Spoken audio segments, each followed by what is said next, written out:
जन्माष्टमी एक उत्सव। यह त्योहार भगवान कृष्ण के जन्मदिन के रूप में मनाया जाता है, जो हिंदू धर्म में एक महत्वपूर्ण दिन है। इंडिया त्योहारों का देश है। हर महीने कोई न कोई त्योहार मनाया जाता है। इन त्योहारों में हर एक का अपना महत्व और विशेषता होती है। इनमें से एक इंपॉर्टेंट त्योहार है जन्माष्टमी। यह त्योहार भगवान कृष्ण के जन्मदिन के उपलक्ष्य में मनाया जाता है, जो भाद्रपद महीने के कृष्ण पक्ष की अष्टमी तिथि को आता है।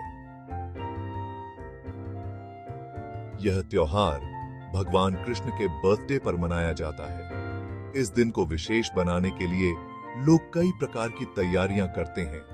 जन्माष्टमी भाद्रपद महीने के कृष्ण पक्ष की अष्टमी तिथि को मनाई जाती है। इस दिन को लेकर लोगों में बहुत उत्साह होता है। इस दिन लोग व्रत रखते हैं और रात को कृष्ण की पूजा करते हैं।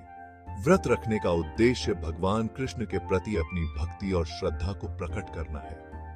मंदिरों को फूलों और लाइट से सजाया जाता है। मंदिरों की सजावट इतनी सुंदर होती है कि देखने वालों का मन मोह लेती है। जगह जगह झांकियां सजाई जाती हैं, जो कृष्ण के जीवन के डिफरेंट पार्ट्स को दिखाती हैं।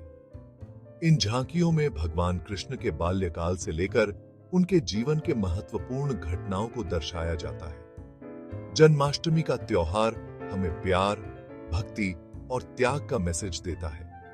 यह त्योहार हमें सिखाता है कि कैसे भगवान कृष्ण ने अपने जीवन में प्रेम, भक्ति और त्याग का महत्व बताया। इस दिन लोग एक दूसरे के साथ मिलकर खुशियां मनाते हैं और भगवान कृष्ण के प्रति अपनी श्रद्धा प्रकट करते हैं।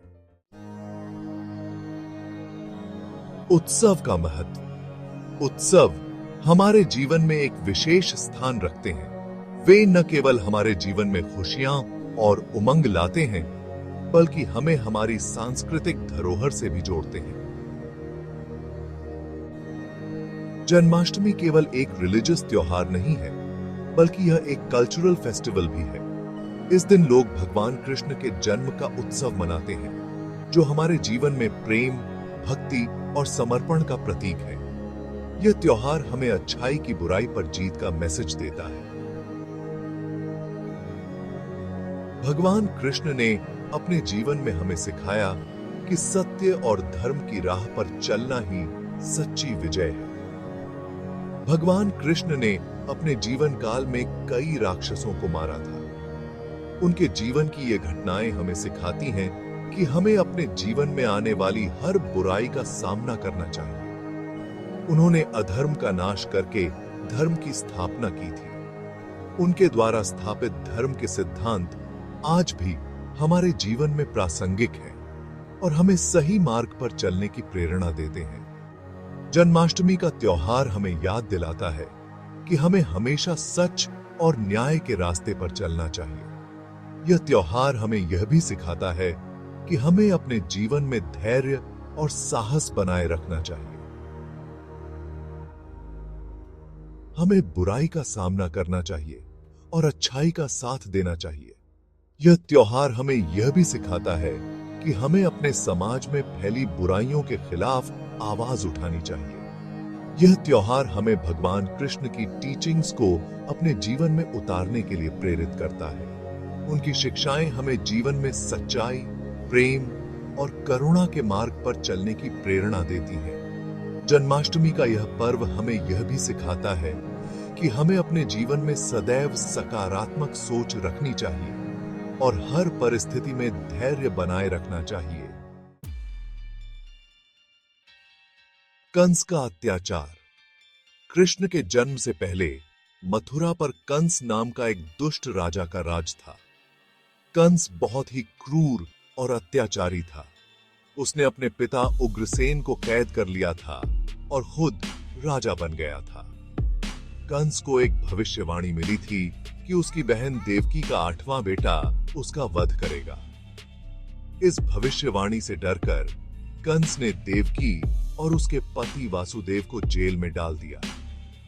कंस ने देवकी के 7 बेटों को पैदा होते ही मार डाला। विष्णु का वचन। देवकी और वासुदेव दोनों ही भगवान विष्णु के भक्त थे। उन्होंने जेल में ही विष्णु की आराधना की और उनसे प्रार्थना की कि वे उन्हें कंस के अत्याचार से छुटकारा दिलाएं। विष्णु ने उनकी प्रार्थना सुनी और उन्हें वचन दिया कि वे खुद उनके बेटे के रूप में जन्म लेंगे और कंस को मारेंगे। विष्णु ने देवकी और वासुदेव को विश्वास दिलाया कि वे चिंता न करें, वे खुद उनकी रक्षा करेंगे।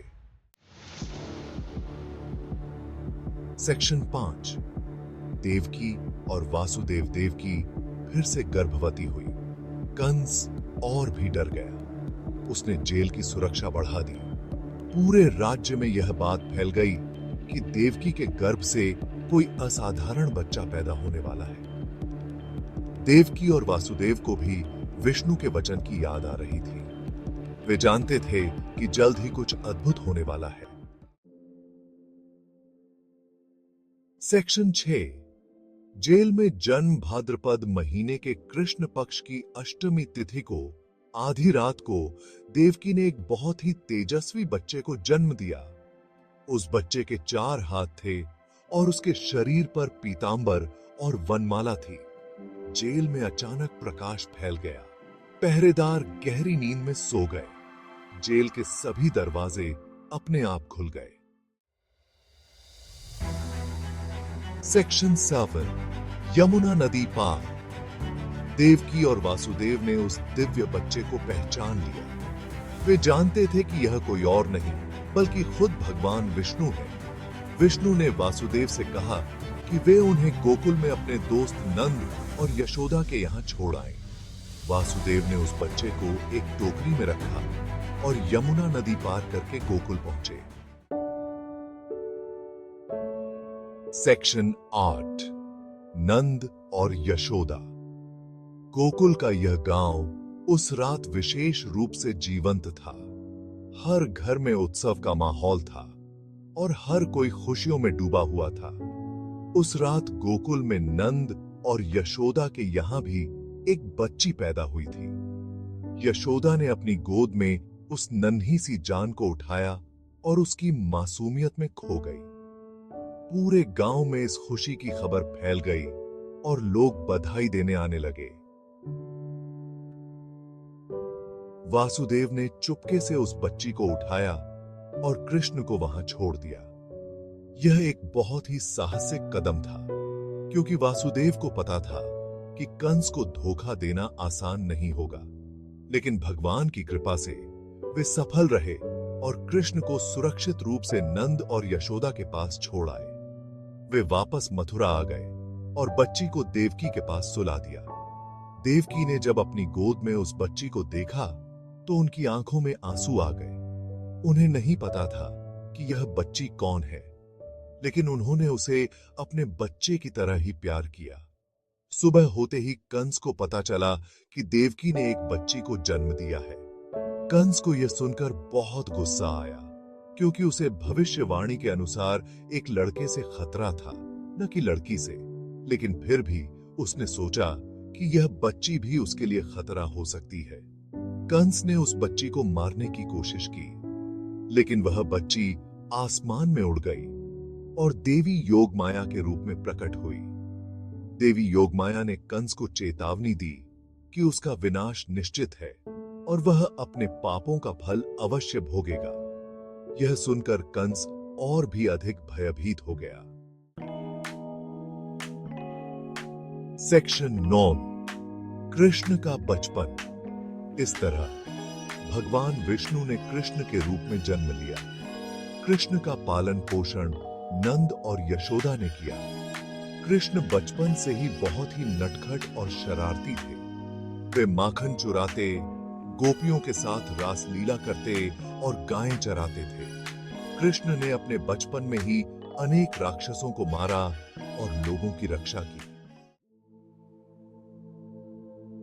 सेक्शन 10। कृष्ण की शिक्षाएं। कृष्ण ने अपने जीवन से हमें कई जरूरी शिक्षाएं दी हैं। उन्होंने हमें धर्म, कर्म, भक्ति और प्रेम का रास्ता दिखाया। उन्होंने हमें कर्म योग, भक्ति योग और ज्ञान योग के बारे में बताया। कृष्ण की शिक्षाएं आज भी उतनी ही इंपॉर्टेंट हैं जितनी कि हजारों साल पहले थीं।